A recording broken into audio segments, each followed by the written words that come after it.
Babang, Apa sayang? dedek lah tak lambek sabulan. Hah?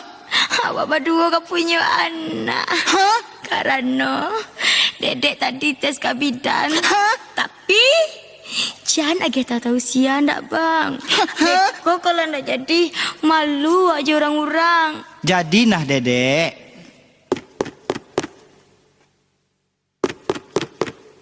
Sia tu bang. Itulah dedek, cuba cari lihat kamu kau lah. Bukalah pintu tu.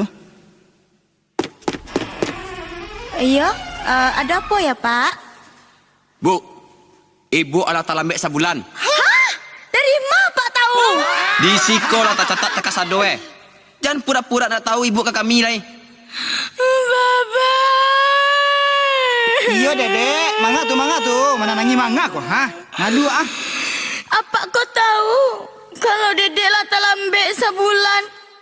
Iko pasti abang nama dia tahu kau mana?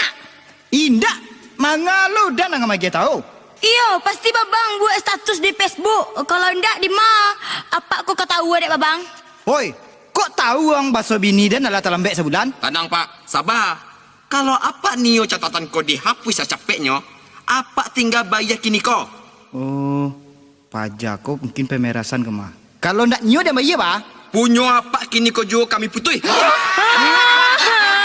Nio dedek abang putih dah bang. Tanang dedek tanang, punya abang ndak mungkin ke nyeputinya doh. Tanang yo.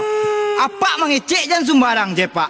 Kalau pak putui gini kau tu jangan nyu pakai nyu bini mo lah. Gampang, pakai saja lilin. Pakai lilin. Lah, ambo permisi dulu. Ambo tunggu di PLN. Hah?